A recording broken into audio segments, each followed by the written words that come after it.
A challenge should always inspire us, excite us, and motivate us. However, a challenge should never demotivate us. Hi, my name is Pramod, and welcome to this episode of Thoughts Sprout. In this episode, let's talk about a very interesting principle called Goldilocks Principle.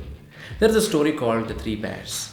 In this story, a young little lady, Goldilocks, tries porridge prepared by three different bears. One of the porridge was very cold, another one was extremely hot, and the third one was moderately hot.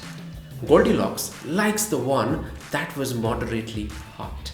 This instance of Goldilocks liking the one which is moderately hot is converted into an analogy and used in various fields of science and research. It is used in cognitive psychology, it is used in medicine, it is used in astrobiology, it is used in design thinking, machine learning, and a lot of other science and research domains. Now, when we look at Goldilocks principle in the perspective of taking up challenges, we need to ask this question to ourselves.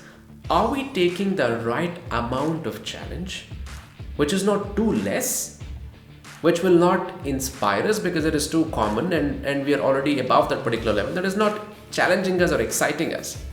Or are we taking up a challenge which is too challenging, that is, it is at a different level altogether where I cannot survive or I cannot be good there because my skill level does not match the requirement and I'm overwhelmed to do that?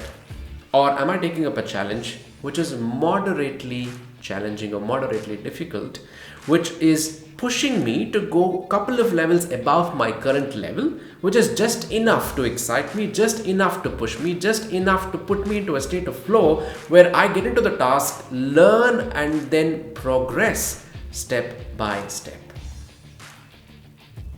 This is interesting, isn't it?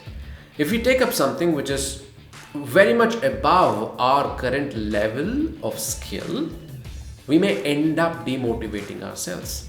This happened with me as well.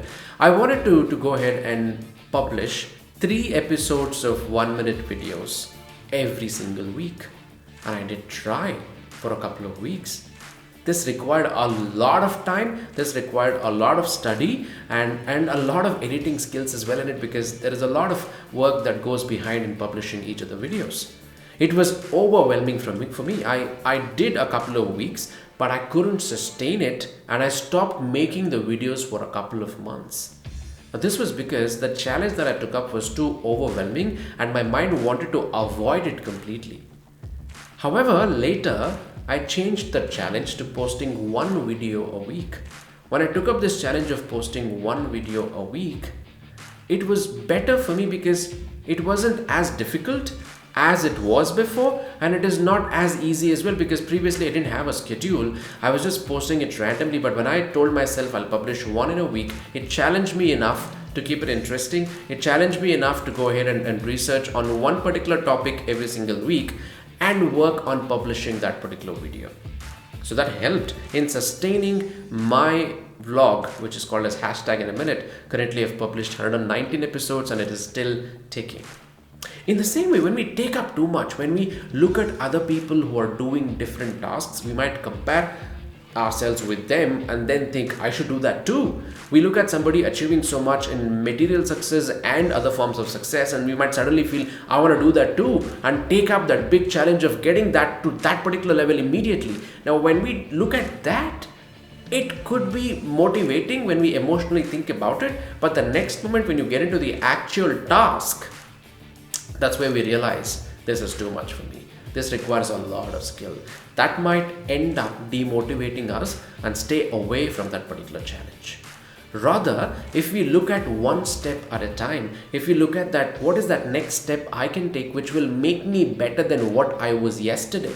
When my comparison is myself, if I look at my skill today and work on how can I go to next level in my current skill tomorrow, that will definitely put me to a better pedestal day by day, and this as a habit, improving myself, will put me to that successful position that I'm looking for over a period of time. Now, this fact that we need to take up the right amount of challenge is to be smartly applied in workplace, in our personal life, and all the activities that we do, so that we are excited, we are motivated, we are inspired, and there is that enthusiasm, that brings a lot of energy in us to do the task because it is at the right level of difficulty to do that. So, here's the question that you want to ask yourself. What are the tasks or areas in your life where you are challenging yourself to do the tasks which are at the right amount of difficulty? If it is too easy, it is boring, it doesn't motivate us. If it is too difficult, then it's a different level. It might be overwhelming.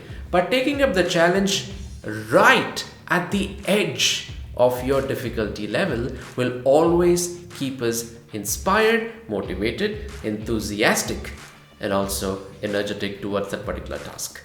And you know what? When we are in that particular state of mind, which has the enthusiasm, energy, motivation, all that, we will get into a state of flow. That means we are completely involved in that task, we are enjoying doing that particular task, and that's where the best outcomes come out. I hope you like this concept of the Goldilocks Principle. If you like it, please like this video as well. And if you haven't subscribed to my channel, please do subscribe. See you in the next episode. Till then, take care, stay safe. Bye-bye.